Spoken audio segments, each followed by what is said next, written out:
안녕하세요. 밤이 깊었네요. 오늘 하루도 고생 많으셨죠? 편안하게 쉬면서 오늘 밤 따뜻한 옛날 이야기를 들어보세요. 옛날 옛적에 호랑이가 담배를 피우고 곶감이 아이 울음을 뚝 그치게 하던 그 시절보다 조금 더 가까운 조선시대의 어느 깊은 산골 마을 이야기란다. 바람이 문풍지를 세차게 흔드는 이 겨울밤에 딱 어울리는 시리도록 슬프지만 화롯불처럼 따뜻한 사연이 있어 내가 붓을 들었지. 자, 그럼 촛불 심지를 조금 돋우고 이야기를 시작해보자꾸나. 태백산맥 줄기가 굽이굽이 이어져 세상과 단절된 듯한 강원도 깊은 산골. 그곳에는 사시사철 차가운 바람이 머무는 작은 마을이 하나 있었단다. 마을 사람들은 옹기종기 모여 앉아 초가집 굴뚝마다 저녁 짓는 연기를 피워 올리곤 했지만 그 평화로운 풍경에서 철저히 배제된 곳이 딱 한 군데 있었지.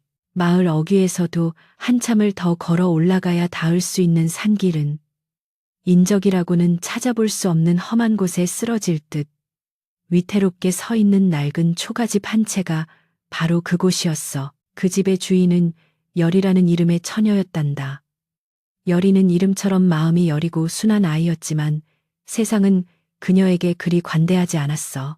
낡은 삼배 치마저 고리를 걸치고 거칠어진 손으로 약초를 다듬는 그녀의 뒷모습은 영락없는 산골 처녀였으나 그녀가 고개를 돌려 얼굴을 보이는 순간 사람들은 기겁하며 뒷걸음질 치곤 했지.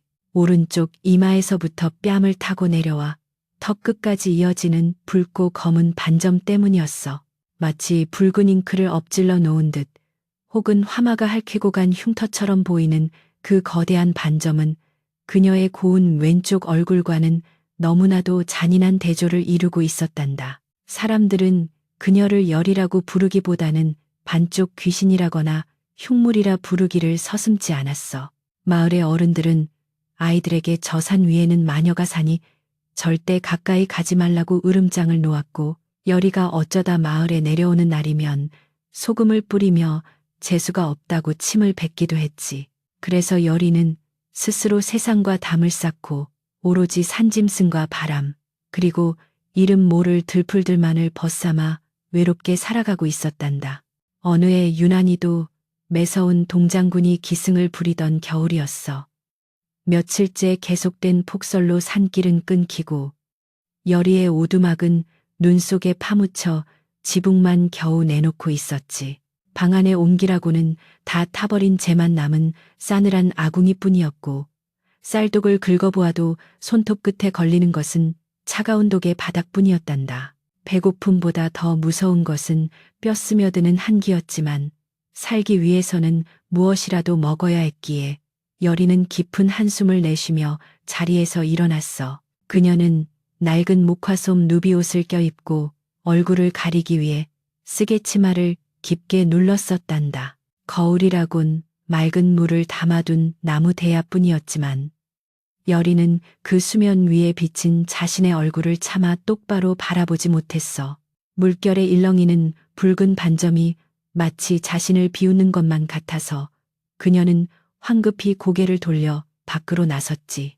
문을 열자마자 칼날 같은 바람이 얼굴을 때렸지만 그녀는 익숙한 듯 고개를 숙이고 눈 덮인 산길을 조심스레 내려가기 시작했단다. 발목까지 푹푹 빠지는 눈길을 헤치고 마을 장터에 도착했을 때는 이미 해가 중천에 떠 있었어. 장터는 설 대목을 앞두고 물건을 사고 파는 사람들로 북적거렸지. 갓 쪄낸 시루떡의 구수한 냄새, 지글지글 기름에 부쳐지는 전 냄새, 그리고 흥정하는 사람들의 왁자지껄한 소리가 장터 가득 넘쳐 흘렀어.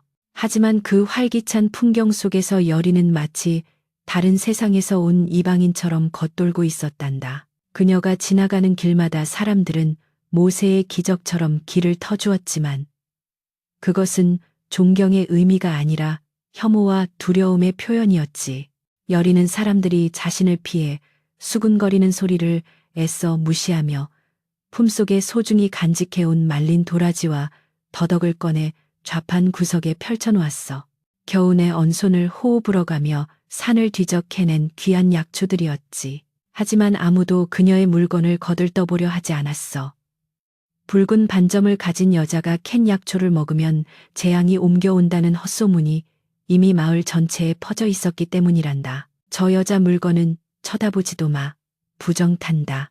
지나가던 아낙네가 옆 사람의 옷소매를 잡아 끌며 속삭이는 소리가 여리의 귀에 비수처럼 꽂혔어. 여리는 쓰개치마를 더욱 깊게 눌렀으며 고개를 푹 숙였지. 아무런 잘못도 하지 않았는데 죄인이 되어야 하는 심정. 그것은 겪어보지 않은 사람은 감히 짐작조차 할 수 없는 깊은 슬픔이었어.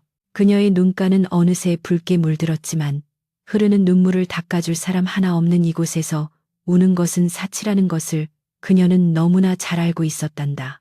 그때였어. 장터 한복판에서 아이들의 웃음소리와 함께 쳇박질 소리가 들려왔지. 비단 옷을 곱게 차려입은 사내아이가 친구들과 잡기 놀이를 하다가 그만 여리의 좌판 근처 돌부리에 걸려 넘어지고 말았어. 쿵 하는 소리와 함께 아이는 자지러지게 울음을 터뜨렸고 무릎에서는 시뻘건 피가 배어 나왔지. 여리는 본능적으로 몸을 일으켰어. 그녀에게는 남들이 모르는 특별한 재주가 있었는데 바로 상처를 보면 어떤 약초를 써야 할지 직감적으로 알 수 있는 능력이었단다. 그녀는 주저없이 자신의 좌판에 있던 쑥을 지시겨 아이의 상처에 대주려고 손을 뻗었어.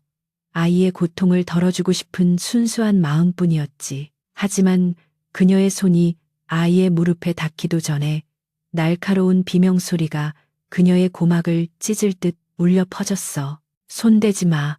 이 재수 없는 것아. 아이의 어미로 보이는 여인이 바람처럼 달려와 여리의 손을 거칠게 쳐냈단다.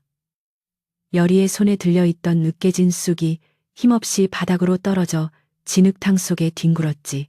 여인은 마치 오물을 본 것처럼 몸서리를 치며 아이를 낚아채 품에 안았어. 그리고는 도끼 어린 눈으로 여리를 노려보며 소리쳤단다. 어디 감히 그 더러운 손을 우리 귀한 아들에게 대려고 해? 내년이 만지면 멀쩡한 사람도 병이 든다는 걸 몰라서 그래. 당장 꺼져. 내 눈앞에서 사라지란 말이야. 주변에 있던 사람들마저 하나둘씩 모여들어 여리를 향해 손가락질을 해댔어. 흉측하다, 뻔뻔하다, 마을의 수치다. 온갖 가시돋친 말들이 화살이 되어 여리의 가슴에 꽂혔지. 여리는 바닥에 떨어진 쑥을 멍하니 바라보다가 떨리는 손으로 남은 약초들을 주섬주섬 챙겨 담았어. 해명할 기회조차, 아니 해명할 용기조차 그녀에게는 허락되지 않았던 거야. 여리는 도망치듯 장터를 빠져나왔어. 등 뒤로 쏟아지는 사람들의 비웃음과 욕설이 귓가에 윙윙거렸지만 그녀는 뒤를 돌아보지 않았지. 가파른 산길을 오르는 내내 그녀의 숨소리는 거칠어졌고 참았던 눈물이 볼을 타고 흘러내려 차가운 바람에 식어갔어. 쓰개치마 사이로 보이는 세상은 온통 하얀 눈으로 덮여 있었지만 그녀의 마음은 검게 타들어가고 있었단다. 한참을 걸어 다시 자신의 오두막에 도착했을 때 해는 이미 서산으로 넘어가고 있었어. 붉게 물든 노을이 여리의 오두막을 비추었지만 그 빛조차 그녀에게는 서글프게만 느껴졌지. 여리는 텅 빈 방 안에 털썩 주저앉아 멍하니 창밖을 바라보았어. 창호지 너머로 대나무 숲이 바람에 흔들리는 소리가 들려왔지. 사락사락, 사락사락, 마치 숲이 그녀에게 말을 건네는 것 같았어. 울지 마라, 아가. 너는 잘못한 게 없다. 세상이 어리석어 너의 진가를 모를 뿐이다. 여리는 무릎에 얼굴을 파묻고 소리 죽여 오열했단다. 왜 나는 이렇게 태어났을까? 왜 평범한 사랑조차 받을 수 없는 걸까? 부모님은 왜 나를 낳고 일찍 돌아가셔서 이 모진 세상을 홀로 견디게 하셨을까? 꼬리에 꼬리를 무는 원망과 슬픔이 그녀를 잠식해 들어갔어. 하지만 그 깊은 절망 속에서도 그녀는 죽음을 생각하지 않았지. 그녀의 마음 깊은 곳에는 잡초처럼 질긴 생명력과 언젠가는 누군가가 자신의 진심을 알아줄 것이라는 희미한 믿음이 아직 꺼지지 않은 불씨처럼 남아 있었기 때문이란다. 밤이 깊어지자 기온은 더욱 떨어졌고 산짐승들의 울음소리가 계곡을 타고 메아리쳤어. 여리는 차가운 냉기가 도는 방 한구석에서 낡은 이불을 끌어당기며 몸을 웅크렸지. 배고픔은 잊은 지 오래였어. 그저 이 긴 밤이 지나고 다시 아침이 오면 마당에 쌓인 눈을 쓸고 다시 살아내야 한다는 사실만이 그녀를 짓누르고 있었단다. 그때였어. 밖에서 무언가 둔탁한 소리가 들려왔어. 멧돼지가 내려온 것일까 아니면 바람에 썩은 나무가 쓰러진 것일까. 여리는 숨을 죽이고 귀를 기울였지. 하지만 그 소리는 한 번으로 그치지 않고 끙끙 앓는 듯한 사람의 신음소리와 함께 다시 들려왔어. 이 깊은 산중에 이 늦은 밤에 사람이라니? 여리는 두려움에 떨면서도 호기심을 이기지 못하고 조심스레 방문을 열었어. 밖은 칠흑 같은 어둠에 휩싸여 있었지만 눈에 반사된 달빛 덕분에 마당의 풍경이 희미하게 들어왔지. 그리고 여리의 눈에 믿을 수 없는 광경이 펼쳐졌단다. 그녀의 오두막으로 들어오는 살인문 앞 하얀 눈 위에 검은 그림자가 쓰러져 있었던 거야. 그것은 사람이었어. 눈밭에 파묻힌 채 미동도 하지 않는 사람. 여리는 잠시 망설였어. 또다시 상처받을까봐, 또다시 배척당할까봐 두려웠지. 하지만 그녀가 가진 천성, 그 무엇보다 생명을 귀하게 여기는 그 착한 마음이 두려움을 앞섰단다. 그녀는 신발을 꿰어 신을 새도 없이 버선발로 눈밭을 뛰어나갔어. 차가운 눈의 감촉이 발바닥을 찔렀지만 그녀는 아랑곳하지 않고 쓰러진 사람에게 다가갔지. 가까이 다가가서 보니 그는 남루한 옷차림을 한 젊은 사내였어. 얼굴은 창백하게 질려 있었고 입술은 파랗게 얼어붙어 있었지. 몸은 불덩이처럼 뜨거웠지만 사지는 얼음장처럼 차가웠어. 이보세요. 정신 차리세요. 이보세요. 여리가 사내의 어깨를 흔들며 불렀지만 그는 앓는 소리만 낼 뿐 눈을 뜨지 못했어. 여리는 주변을 둘러보았어. 아무도 없었지. 이대로 두면 이 사람은 오늘 밤을 넘기지 못하고 얼어 죽을 게 분명했어. 세상이 자신을 버렸다고 해서 자신 또한 죽어가는 생명을 외면할 수는 없었단다. 여리는 이를 악물고 사내의 겨드랑이에 팔을 끼워 일으켜 세웠어. 자신보다 훨씬 크고 무거운 사내의 몸무게가 그녀를 짓눌렀지만 그녀는 젖먹던 힘까지 짜내어 그를 질질 끌다시피 하여 방으로 옮겼지. 사내를 아랫목에 눕히고 나니 여리의 이마에는 송골송골 땀이 맺히고 숨이 턱 끝까지 차올랐어. 방 안에 희미한 등잔불을 켜고 사내의 얼굴을 자세히 들여다본 여리는 깜짝 놀랐단다. 비록 병색이 완연하고 수염이 덥수룩했지만 그 이목구비는 반듯하고 기품이 서려 있었거든. 낡은 옷가지 사이로 보이는 굳은 살 박인 손은 그가 험한 일을 해본 적 없는 선비임을 짐작게 했어. 하지만 옷 곳곳에 묻은 흙탕물과 해진 자국들은 그가 겪었을 고초를 말해주고 있었지. 여리는 서둘러 아궁이에 불을 지피고 솥에 물을 끓여 수건을 적셨어. 그리고 정성스럽게 사내의 얼굴과 손발을 닦아주기 시작했단다. 꽁꽁 얼어붙은 그의 손을 자신의 따뜻한 손으로 감싸쥐고 입김을 불어 녹여주었지. 그녀가 할 수 있는 것은 그것뿐이었어. 가진 약초라곤 장에 내다 팔지 못한 말린 도라지와 더덕뿐이었지만 그녀는 그것이라도 다려 먹여야겠다고 생각했어. 약을 다리는 쌉싸름한 냄새가 좁은 방안을 채우기 시작할 무렵 사내가 희미하게 눈을 떴어. 초점이 없는 몽롱한 눈동자가 천장을 헤매다 이내 여리의 얼굴에 머물렀지. 여리는 순간 흠칫 놀라 고개를 돌리려 했어. 자신의 흉측한 얼굴을 보고 이 선비님이 기절이라도 하면 어쩌나, 아니면 비명을 지르며 도망가려 하면 어쩌나 하는 두려움이 앞섰기 때문이야. 하지만 사내는 비명을 지르지도 눈을 피하지도 않았어. 그저 깊고 고요한 눈으로 여리를 빤히 바라볼 뿐이었지. 열병에 취해 헛것을 보는 것일까?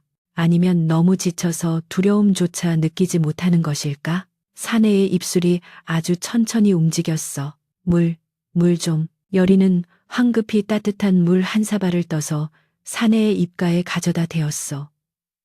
사내는 허겁지겁 물을 마셨고 그제야 살 것 같다는 듯 긴 숨을 내쉬었지. 그리고 다시 여리를 바라보았어.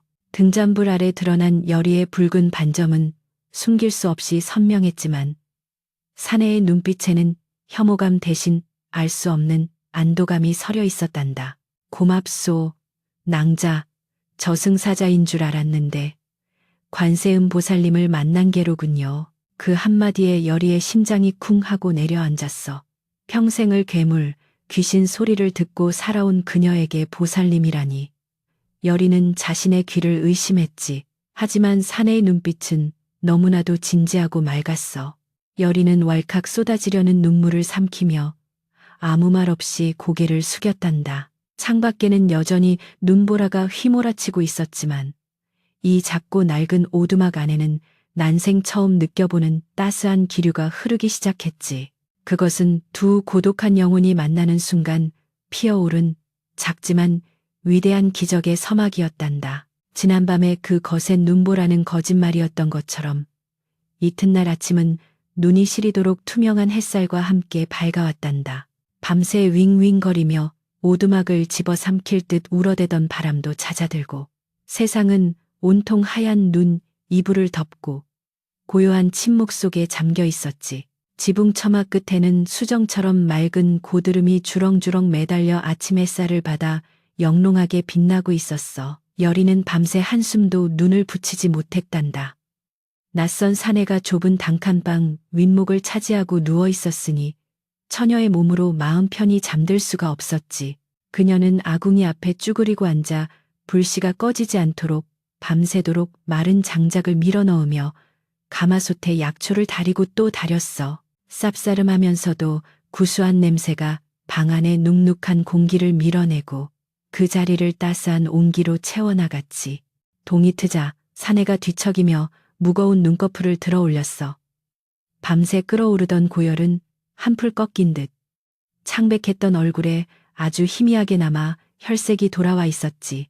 사내는 낯선 천장을 잠시 멍하니 응시하다가 자신이 아직 살아있다는 사실에 안도하는 듯 깊은 한숨을 내쉬었어. 그리고 고개를 돌려 부엌 쪽에서 들려오는 달그락거리는 소리에 귀를 기울였단다.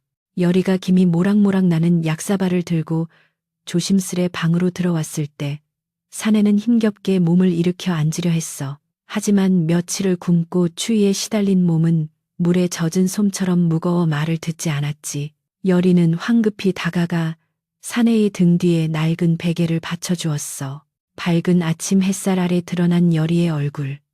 그 붉은 반점을 마주한 사내는 흠칫 놀랄 법도 하건만 그의 눈동자는 호수처럼 잔잔했단다. 몸을 좀 추스르셔야 해요. 이게 산 도라지와 템뿌리를 달인 물이니 좀 드세요. 여리의 목소리는 모기 소리처럼 작고 떨렸지만 그 속에는 진심 어린 걱정이 담겨 있었어. 사내는 떨리는 손으로 약사발을 받아 단숨에 들이켰지. 쓴맛이 입안을 감돌았지만 식도를 타고 내려가는 따뜻한 기운이 얼어붙은 오장육부를 녹이는 것만 같았어. 사내는 빈 사발을 내려놓으며 여리를 향해 정중하게 고개를 숙였단다. 목숨을 구해주셔서 진심으로 감사하오. 내 이름은 김정호라 하오. 한양에서 글을 읽던 선비였으나 억울한 누명을 쓰고 유배를 가던 중 길을 잃고 말았소. 그는 자신의 처지를 숨기지 않고 털어놓았어. 죄인이라는 사실을 밝히면 이 산골 처녀가 겁을 먹고 도망갈지도 모른다는 생각이 스쳤지만 생명의 은인에게 거짓을 말할 수는 없었기 때문이지. 하지만 여리의 반응은 의외로 담담했단다. 그녀는 그저 고개를 끄덕이며 빈 사발을 챙겨들 뿐이었어. 세상 사람들에게 손가락질 받는 고통이 무엇인지 누구보다 잘 아는 그녀였기에 죄인이라는 말 속에 담긴 사내의 슬픔을 본능적으로 느낀 것이었지. 그렇게 두 사람의 기묘한 동거가 시작되었어. 처음 며칠간은 어색한 침묵만이 감돌았지만 그 침묵은 차갑지 않고 오히려 편안했단다. 김선비는 몸을 회복하는 동안 방 한 구석에 있는 낡은 책들을 뒤적이며 소일했고 여리는 틈틈이 산에 올라가 나무를 해오거나 약초를 캐왔어. 그러던 어느 날 오후였어. 평화롭던 오두막의 정적을 깨고 거친 발소리와 고함이 밖에서 들려왔지. 이봐 반쪽 귀신, 안에 있는 거 다 알아. 당장 나오지 못해? 여리의 얼굴이 사색이 되었어.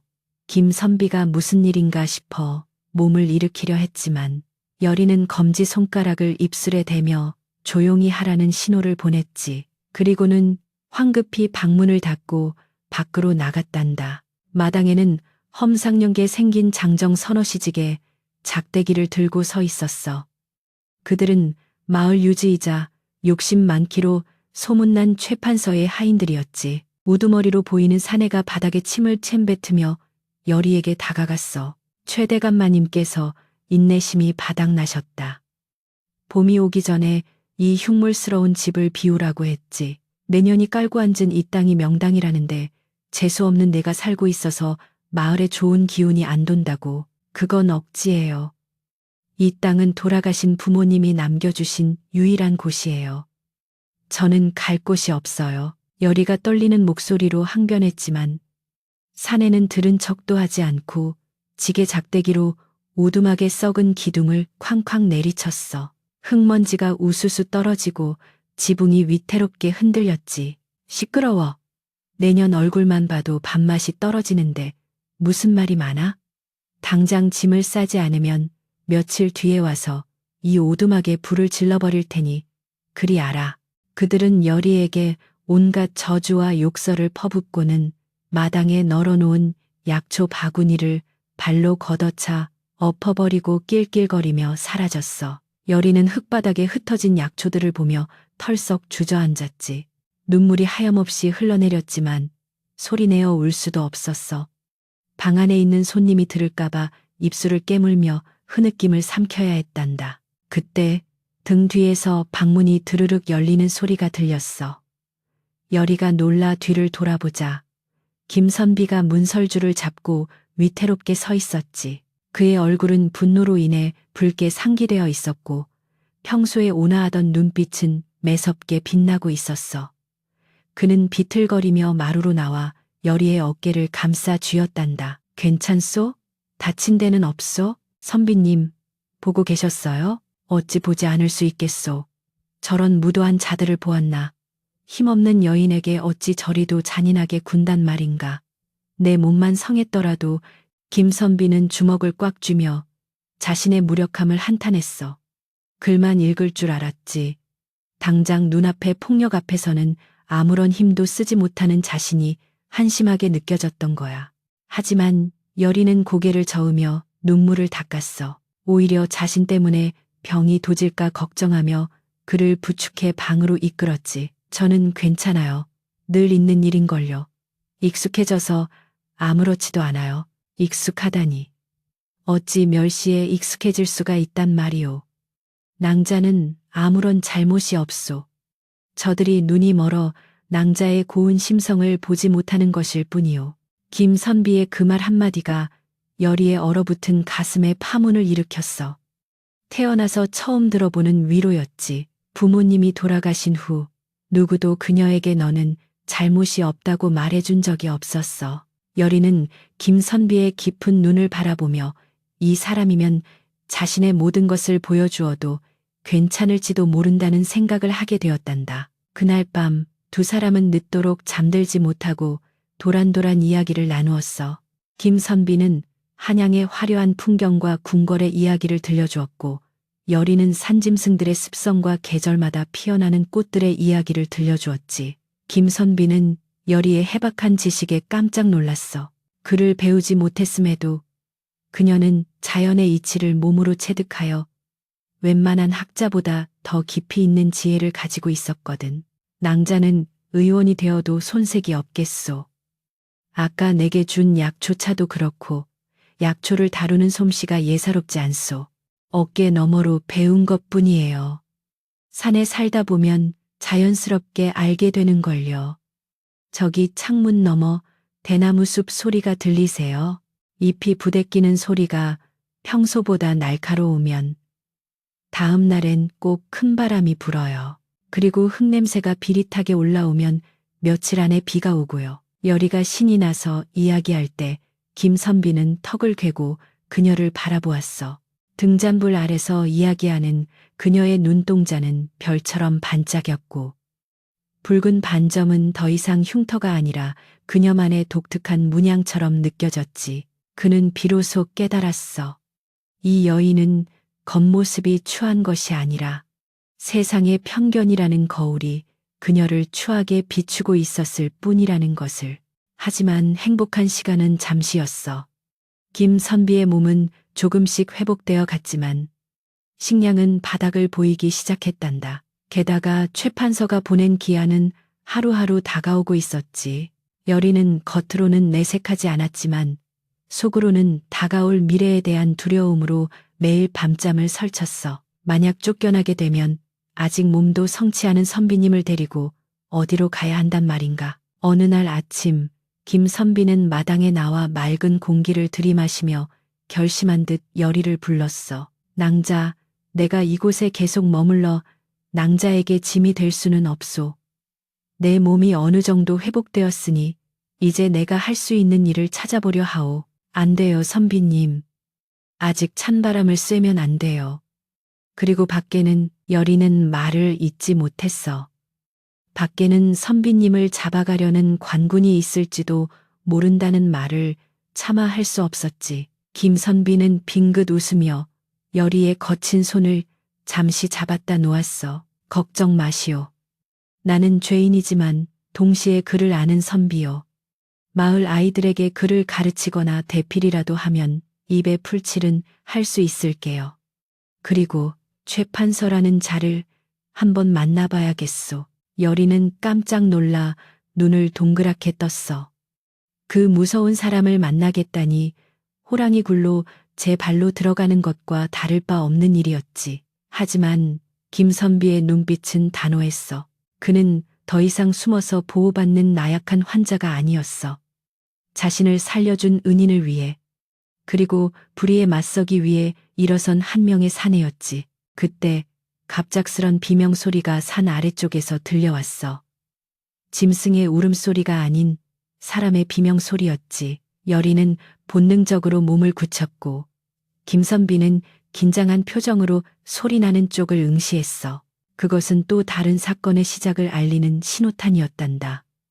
평온했던 두 사람의 일상에 다시 한번 거대한 파도가 몰려오고 있었지. 이번 파도는 그저 피한다고 해결될 일이 아니었어. 두 사람이 힘을 합쳐 넘어야 할 거대한 시련의 산이었던 거야. 비명소리의 진원지는 오두막에서 멀지 않은 비탈길 아래였단다. 여리가 헐떡이며 그곳에 도착했을 때 마을의 나무꾼인 돌쇠가 피투성이가 된 다리를 부여잡고 뒹굴고 있었지. 썩은 나무뿌리에 발이 걸려 구르면서 날카로운 바위의 종아리가 깊게 베인 모양이었어.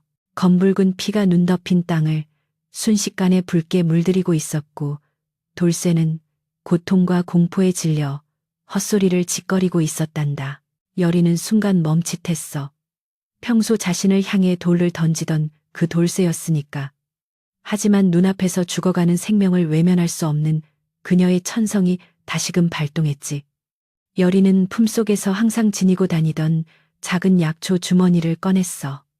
지혈에 좋은 엉겅퀴 잎과 쑥을 입에 넣어 씹어 으깬 뒤 주저없이 돌쇠의 상처 부위에 덮어 눌렀단다. 돌쇠는 여리의 붉은 반점이 눈앞에 다가오자 기겁하며 뒷걸음질 치려 했지만 여리의 단호한 손길이 그를 제압했어. 가만히 계세요. 지금 움직이면 피가 멈추지 않아요.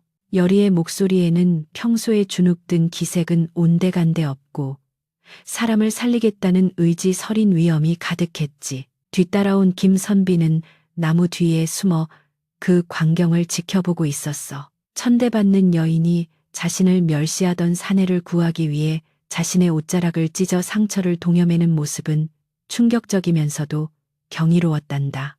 여리의 손끝에서 피가 굳자 돌쇠는 고맙다는 말 한마디 없이 마치 귀신에게 홀렸다가 풀려난 사람처럼 절뚝거리며 황급히 도망쳐버렸어.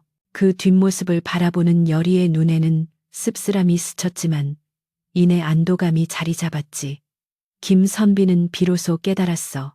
그녀가 가진 재주는 단순한 의술이 아니라 원망을 자비로 갚는 보살의 마음이라는 것을 말이야.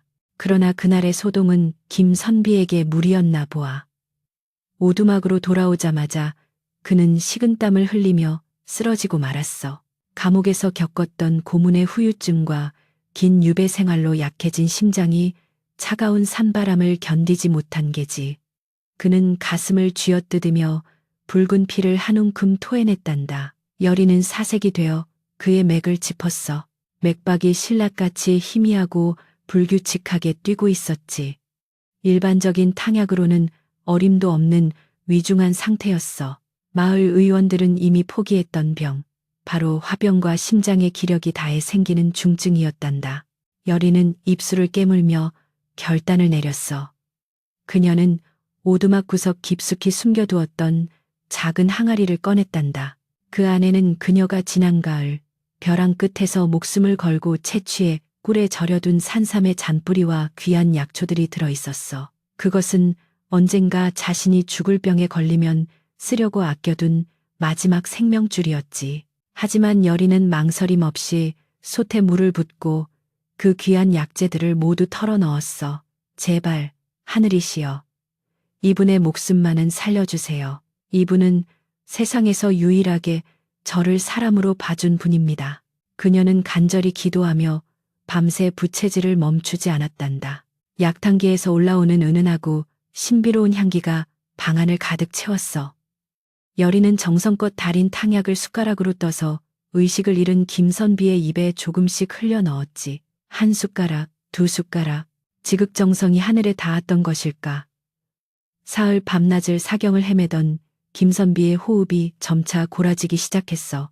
잿빛이었던 얼굴에 홍조가 돌고 굳게 닫혀있던 눈이 서서히 떠졌을 때 여리는 그만 털썩 주저앉아 엉엉 울음을 터뜨리고 말았단다. 긴장이 풀리자 그동안 참았던 두려움이 본물 터지듯 쏟아져 나온 거야. 김선비는 힘겹게 손을 들어 여리의 젖은 뺨을 닦아주었어. 자신의 몸속에서 새로운 기운이 솟아나는 것을 느끼며 그는 나지막이 중얼거렸지. 낭자는 하늘이 내린 의원이여. 내 썩어가던 오장육부를 낭자의 정성이 살려냈소. 그는 단순히 몸만 낳은 것이 아니었어. 여리의 헌신적인 사랑과 희생을 통해 세상에 대한 분노로 가득 찼던 마음의 병까지 치유받은 것이었지. 두 사람 사이에는 이제 말로 표현할 수 없는 깊은 신뢰와 연민의 끈이 단단하게 이어져 있었단다. 하지만 시련은 예고 없이 찾아오는 법. 김선비가 자리를 털고 일어날 즈음 우려했던 일이 터지고 말았어. 오두막 밖이 소란스러워지더니 최 판서가 건장한 하인들과 관아의 포졸들까지 대동하고 나타난 거야. 이번에는 단순히 겁을 주러 온 게 아니었지. 최 판서는 뒷짐을 지고 거만하게 서서 콧수염을 만지작거리며 비열한 웃음을 흘렸어. 기한이 다 되었다. 내 말을 귓등으로 들은 모양인데 오늘 당장 이 흉물을 헐어버리고 저 계집을 내쫓아라. 하인들이 몽둥이를 들고 오두막으로 돌진하려 했단다. 그 순간 방문이 활짝 열리며 김선비가 걸어 나왔어. 비록 옷은 남루하고 몸은 야위었지만 그에게서 뿜어져 나오는 서늘한 기운은 마치 서리빨 같았지. 그는 꼿꼿한 자세로 마루 끝에 서서 쩌렁쩌렁한 목소리로 호통을 쳤어. 멈춰라. 내 놈들은 국법도 인륜도 없단 말이냐. 뜻밖의 사내의 등장에 하인들은 주춤하며 물러섰고 최 판서의 눈이 휘둥그레졌어. 산골 오두막에 숨어 사는 거짓골의 사내가 내뿜는 기세가 예사롭지 않았기 때문이야. 너는 누구냐? 감히 내 앞에서 고개를 쳐들다니. 최 판서가 윽박질렀지만 김선비는 눈 하나 깜짝하지 않고 그를 노려보았어. 나는 한양에서 온 선비 김정호다. 비록 지금은 유백에게 신세이나 내 눈에는 내 놈의 탐욕이 훤히 들여다 보인다. 엄동설안의 힘없는 백성을 내쫓는 것이 사대부의 도리더냐. 내 놈이 쌓은 부는 백성들의 피눈물일 터 하늘이 두렵지 않으냐. 김선비의 논리 정연하고 위험 있는 꾸짖음에 최 판서는 말문이 막혔어. 그의 말마디마다 서린 정기와 학식은 그가 범상치 않은 인물임을 증명하고 있었지. 주변에 모여 구경하던 마을 사람들조차 웅성거리기 시작했어. 저 선비님 말씀이 맞다. 최 판서가 너무했지. 여론이 심상치 않게 돌아가자 최 판서는 얼굴이 불그락푸르락해졌어. 그는 헛기침을 하며 슬금슬금 뒷걸음질 쳤지. 말재주가 제법이구나. 오늘은 물러가지만 두고 보자. 내 땅에서 버티고 얼마나 갈지. 최 판서는 비겁하게 꽁무니를 뺐지만 돌아가는 그의 눈빛에는 도끼가 서려 있었어. 여리는 떨리는 몸을 김선비의 등 뒤에 숨기며 그가 사라지는 모습을 지켜보았단다. 처음으로 누군가가 자신을 위해 세상과 맞서 싸워준 그날. 여리는 김선비의 등이 태산보다 더 넓고 든든하게 느껴졌지. 시간은 흘러 계절은 바뀌고 어느덧 얼음이 풀린다는 우수가 지났어. 산골짜기마다 흐르는 계곡 물소리가 경쾌해지고 양지 바른 곳에는 복수초가 노란 고개를 내밀기 시작했지. 하지만 여리의 표정은 날이 갈수록 어두워졌단다. 그녀의 귀에는 남들이 듣지 못하는 자연의 비명소리가 들려오고 있었거든. 밤마다 산짐승들이 떼를 지어 이동하는 발소리가 들리고 겨울잠에서 깬 뱀들이 굴 밖으로 기어나와 우왕좌왕하는 모습이 목격되었어. 그러던 어느 날 깊은 밤이었어. 달빛조차 구름에 가려 칠흑같이 어두운 밤. 여리는 갑자기 잠에서 깨어 벌떡 일어났어. 등잔불이 심하게 흔들리고 있었고 방바닥을 통해 미세하지만 분명한 진동이 전해져 왔단다. 윙윙거리는 바람소리 틈새로 마치 거대한 짐승이 땅속에서 울부짖는 듯한 기괴한 소리가 들려왔어. 여리는 공포에 질린 눈으로 김선비를 흔들어 깨웠지. 선비님, 일어나세요. 산이 울고 있어요. 김선비는 잠결에 눈을 비비며 일어났지만 여리의 심각한 표정을 보고 단번에 잠이 달아났어. 무슨 말이오, 낭자. 산이 울다니. 여리는 창문을 열고 밖을 가리켰어. 칠흑 같은 어둠 속에서 수백 마리의 까마귀 떼가 하늘을 뒤덮으며 날아오르고 있었고 멀리서 들려오는 땅울림 소리는 점점 더 커지고 있었지. 흙냄새가 달라요. 피냄새 같은 비린내가 섞여 있어요. 그리고 땅속 물길이 터지는 소리가 들려요. 무너질 거예요. 이 산이 마을을 덮칠 거예요. 여리의 예언은 단순한 짐작이 아니었어.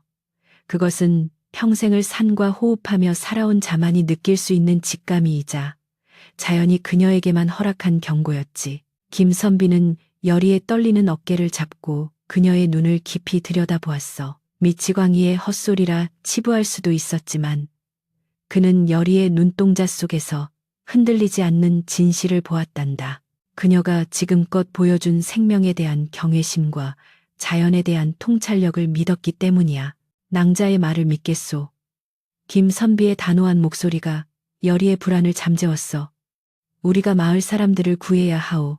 시간이 없소. 두 사람은 서둘러 옷을 챙겨 입고 밖으로 뛰쳐나갔어. 발밑의 땅이 꿀렁거리는 것이 느껴졌지. 그것은 대재앙의 서막이었어. 최 판서의 욕심으로 마구 파헤쳐진 산허리가 긴 겨울의 동결과 해동을 반복하며 집안이 약해져 한계점에 다다랐던 거야. 이제 곧 거대한 흙더미가 잠든 마을을 집어삼키기 위해 입을 벌릴 찰나였단다. 여리와 김선비는 횃불 하나의 의지에 어두운 산길을 미친 듯이 달려내려갔어. 차가운 밤 공기가 폐를 찔렀지만 멈출 수 없었지. 마을 입구에 다다르자 김선비는 젖먹던 힘을 다해 소리쳤어. 일어나시오. 다들 일어나시오. 산사태가 납니다. 당장 피해야 하오. 그의 절박한 외침이 고요한 마을의 정적을 깨뜨렸어. 개들이 짖어대고 집집마다 불이 하나둘 켜지기 시작했지. 하지만 사람들은 반쪽 귀신과 유백에게 말을 곧이 듣지 않았어. 오히려 잠을 깨웠다며 욕을 퍼붓는 이가 더 많았단다. 그때였어. 쾅 하는 굉음과 함께 뒷산 중턱에서 거대한 바위가 굴러떨어지며 사당을 부수었어. 땅이 요동치고 나무들이 비명과도 같은 소리를 내며 꺾여 나갔지. 그제야 사태를 파악한 사람들의 얼굴은 공포로 하얗게 질렸어. 아비규환의 현장 속에서 여리는 누구보다 침착하게 움직였어. 저쪽 언덕으로 뛰세요. 거기가 집안이 단단해요. 그녀는 아이를 업은 아낙네의 손을 끌고 다리가 불편한 노인을 부축하며 사람들을 안전한 곳으로 이끌었단다. 평소 그녀를 짐승 취급하던 그 손들이 지금은 살려달라며 여리의 옷자락을 필사적으로 붙잡고 있었지. 최 판서의 기와집 쪽에서도 다급한 고함이 들려왔어. 하지만 그는 재물을 챙기느라 탈출할 시간을 지체하고 있었지. 내 금덩이, 내 문서들, 이거 다 챙기기 전엔 한 발자국도 못 나간다. 하인들이 그를 끌고 나오려 했지만 그는 곳간 문고리를 부여잡고 버티고 있었어. 탐욕에 눈이 먼 자의 최후가 다가오고 있었던 거야. 산 위에서는 억눌려왔던 흙더미가 마침내 둑을 터뜨린 듯 쏟아져 내리기 시작했어. 검은 흙탕물의 파도가 괴물처럼 입을 벌리고 마을을 향해 돌진해 오고 있었단다. 그 거대한 자연의 분노 앞에서 인간의 욕망 따위는 한낱 티끌에 불과했지. 천지를 뒤흔드는 굉음과 함께 수천 년을 버텨온 산의 허리가 무너져 내렸단다. 마치 성난 흑룡이 승천하듯 검붉은 흙더미가 거대한 파도가 되어 산비탈을 타고 쏟아져 내렸지. 아름드리 나무들이 성냥개비처럼 뚝뚝 부러져 나가고 바위들이 굴러 떨어지며 내는 소리는 사람들의 비명마저 집어삼킬 만큼 끔찍했어. 대피한 마을 사람들은 언덕 위에서 서로를 부둥켜 안고 자신들의 삶의 터전이 순식간에 지워지는 광경을 공포에 질린 눈으로 지켜보아야만 했단다. 그 거대한 재앙의 한가운데 욕망의 탑이었던 최 판서의 기와집은 가장 먼저 심판을 받았지. 곳간에 쌓아둔 금덩이와 문서들을 끌어안고 대문을 나서려던 최 판서는 미처 피할 새도 없이 쏟아지는 흙더미 속에 파묻히고 말았어. 그토록 집착하던 재물은 그의 목숨을 구해주기는커녕 도망칠 시간을 앗아가는 족쇄가 되어 그를 차가운 진흙 속으로 끌고 들어갔단다. 평생을 남의 것을 탐하며 쌓아 올린 부귀 영화가 한순간에 물거품처럼 사라지는 참으로 허망하고도 비참한 최후였지. 밤새도록 계속되던 산울림이 멈추고 어느덧 동쪽 하늘이 푸르스름하게 밝아오기 시작했어. 비구름이 물러간 하늘에는 붉은 아침 해가 솟아올라 폐허가 된 마을을 비추었단다. 흙더미에 덮여 형체도 없이 사라진 집들을 보며 마을 사람들은 망연자실하여 주저앉았지. 하지만 그 절망 속에서도 그들은 살아있었어. 바로 그들이 그토록 멸시하고 손가락질했던 반쪽 귀신, 여리 덕분에 목숨만은 건질 수 있었던 거야. 살아남은 사람들의 시선이 하나둘씩 여리에게로 향했어. 밤새 흙투성이가 된 채 아이들을 다독이고 다친 노인들의 상처를 봐주던 여리의 모습은 더 이상 흉측한 괴물이 아니었단다. 아침 햇살을 받아 빛나는 그녀의 얼굴 반쪽 붉은 반점은 마치 하늘이 내려준 구원자의 표식처럼 숭고해 보였지. 사람들은 비로소 깨달았어. 자신들이 괴물이라 불렀던 것은 여리가 아니라 편견과 아집에 사로잡혀 진실을 보지 못했던 자신들의 마음이었다는 것을 말이야. 그때 마을의 최고령자인 촌장 어른이 떨리는 다리를 이끌고 여리 앞으로 다가와 털썩 무릎을 꿇었어. 그 뒤를 이어 돌쇠도 장터에서 여리를 쫓아냈던 아낙네도 하나둘씩 여리 앞에 무릎을 꿇고 고개를 숙였지. 여리야, 아니 의원님, 우리를 살려주셔서 고맙습니다. 그리고 정말 미안합니다. 우리가 눈이 멀어 귀한 분을 알아보지 못하고 몹쓸 짓을 했습니다. 촌장 어른의 쉰 목소리에 섞인 참회의 눈물이 메마른 땅을 적셨단다. 여리는 당황하여 어찌할 바를 몰라하며 그들을 일으켜 세우려 했어. 이러들 나세요. 어르신들이 이러시면 제가 몸둘 바를 모르겠습니다. 저는 그저 다들 무사하셔서 다행일 뿐이에요. 그녀의 눈에서도 뜨거운 눈물이 주르륵 흘러내렸지. 평생을 들어온 욕설 대신 처음으로 듣는 감사와 사과의 말들이 그녀의 가슴속 깊이 박혀있던 응어리를 눈 녹듯 녹여내고 있었어. 김선비는 그 광경을 흐뭇하게 바라보며 여리의 어깨를 감싸 주었단다. 재앙이 지나간 자리에 다시 희망이 싹트기 시작했어. 마을 사람들은 힘을 모아 무너진 집을 다시 세우고 밭을 일구었지. 여리는 더 이상 산속 오두막에 숨어 살지 않아도 되었어. 사람들은 마을 한가운데에 여리를 위한 번듯한 의원 집을 지어주었고 그녀를 마을의 수호신처럼 떠받들었단다. 김선비는 글을 써서 조정에 상소를 올렸어.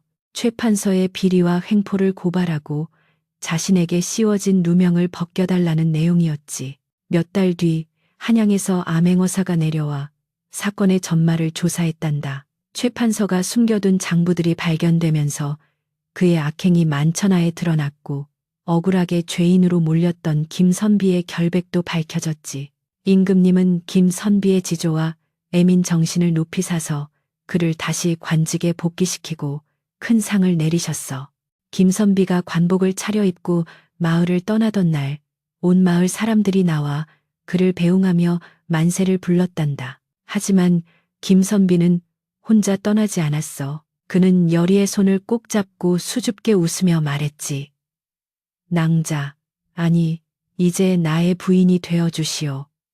화려한 한양의 기와집보다 낭자가 있는 곳이 내게는 궁궐이요. 여리는 붉어진 얼굴로 고개를 끄덕였어.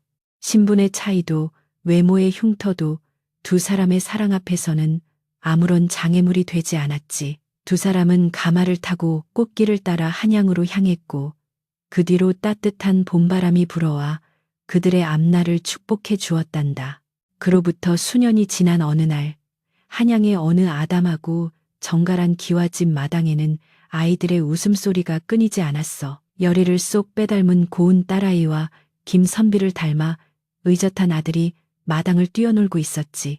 마루에 앉아 그 모습을 바라보는 여리의 얼굴에는 평온함이 가득했어. 그녀의 뺨에 있는 붉은 반점은 여전했지만 그것은 더 이상 그녀를 움츠러들게 하는 흉터가 아니었단다.